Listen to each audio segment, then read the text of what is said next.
Hey guys, welcome to episode 2. This week I sat down with my good friend Josué Julio. Me and this guy go way back. We met back in our hometown of Whittier through some mutual friends. This podcast, we kind of dive into the music scene we grew up in and where those bands are now, to fashion and how he just got signed to his management company. So I'm super stoked for him. We talk about some fashion trends, some music, touch on the Logan Paul situation before he kind of came back to YouTube and his success with YouTube. We're kind of all over the place in this, but I think it's really interesting stuff. So here we go, episode 2 with my good friend Josué Julio. So tell us about yourself. And he's like, well, we're these dudes that like traveled and played music. We were part of a group of bands that like didn't break up, you know, because like all the bands from that era kind of like fizzled out or broke up. Yeah, you don't know where they are nowadays. Yeah. And Emery was the only one that kind of stuck through, and they're still like touring and stuff. Like I think of even Thrice too, like they broke up. Oh, dude, Thrice. Dude, that last album was I haven't given it a good listen to. I was obsessed with Dustin Kenzer's like solo albums and the blood, Water in the Blood. Dude, they were doing some good things at that church at Mars Hills. Dude, the dudes in that podcast, the Mike Erie one, they were talking about that. Dude, it was a revolution. If it wasn't for that dude and everything that went down with him, because so many bands came out of that, really good ones, like Citizen, King's Kaleidoscope, Ghost Ship, Dustin Kenzer. There's more I can't even think of, dude. Mars Hill was something else, man. They were doing it right. They were talking about that, and they were talking about like how it imploded, and they didn't go into too much detail, and I really want the detail of like what happened. Everyone's super secretive about it. I know one of their big problems is that, what was that dude's name? Driscoll. He was like, he was the one that ran everything. Like I heard that when you went to the different churches, they would be playing the recording of where he preached at. Like the pastors wouldn't get up there and speak. They would be like, okay, here's Driscoll from today. And so it was like everything. He was like the pillar of everything. So obviously if he falls, everything else falls. And that's exactly like from what I read and heard about is like there was like mismanagement of church funds to like basically help promote his book. They used like church funds. Again, I don't know, but they said that he used church funds inappropriately to promote his book, and that's what. But that just seems way too. There's more. I think it, honestly, my gut tells me it has something to do with some kind of something sexual. I have no idea why. It's just because he's always been that kind of controversial guy. Like I remember first hearing about Mark Driscoll because he did that. I think it was like I saw it on YouTube. It was about like I think it had to do with either masturbation or something about. I did it with like about men. Remember? Yeah, it was like hard. Yeah, and like it. I just remember being like, whoa, you can do that, or that's okay, or what? And he's backing up with scripture. And I was just like, oh, this dude, he just doesn't give a fuck. And he's just up there. He came onto the scene and just like took over. Everyone was like, dude, Mark Driscoll. I still remember I didn't even listen to the message. And everyone was talking about it. I was like, dude, this guy must be legit. And that was just me just hearing conversations. I still want to know more because I know like there was like people like Dustin and like a lot of other people that were involved, but the topic was the future of the mega church, and I was like, this is interesting because it's so relevant. One and two, I'm also curious because like we're surrounded by so many churches like that here.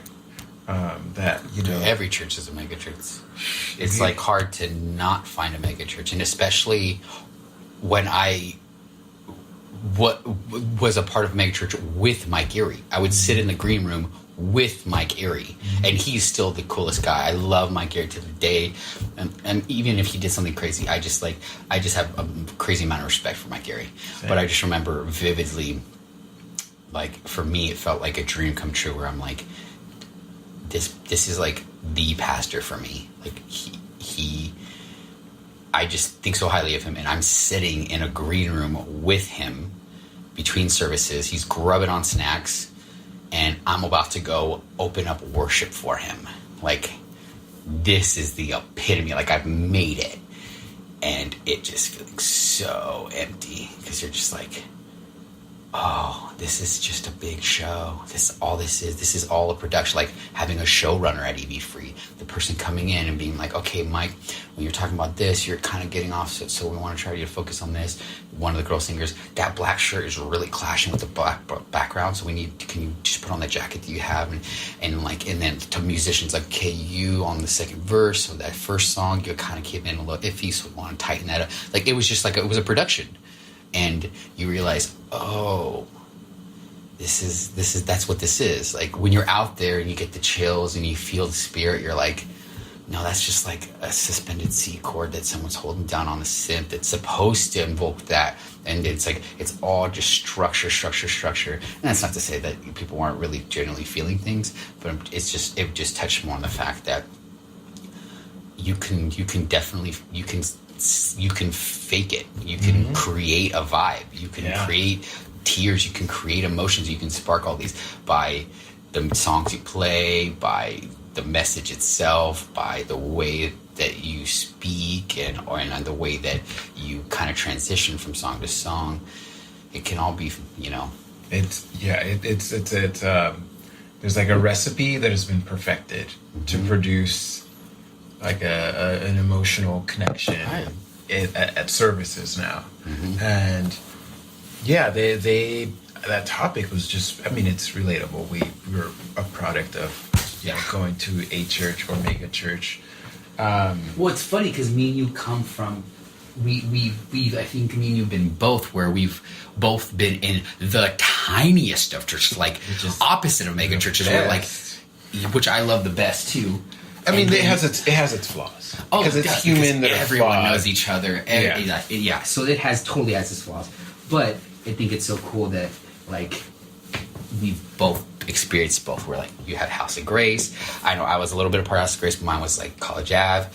And then we both have been a part of mega churches. I know we were both EV Free. So it's like, to go from like that, which has super, like, it just naturally creates community, the little ones, which I love that, to then being the mega church, which is like, the child services is amazing. My kid, like, everything is so convenient for me. I got donuts and coffee and everything's right here, and I don't even have to go in the service. I can sit out here and watch it from the Starbucks and watch the service.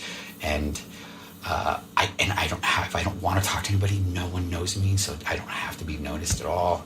It just like slip in, slip out. You can just slip in, exactly. There's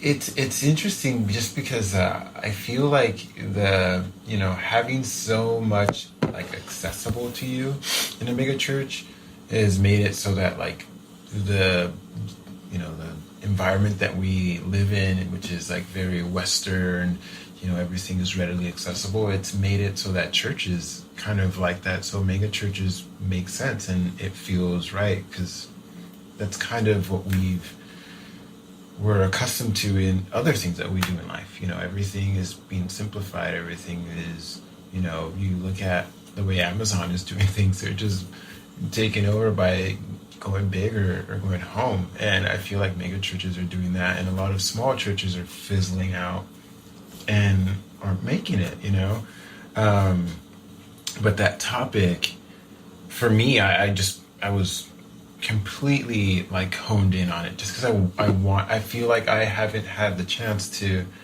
Well, most of my friends were in a small church, and we went to bigger churches, and then everyone just kind of fizzled out for the most part. And I'm like one of the few that, like, I think pursuing Jesus is the only way to really live, even though, like, you're gonna face a lot of adversity, but it makes sense.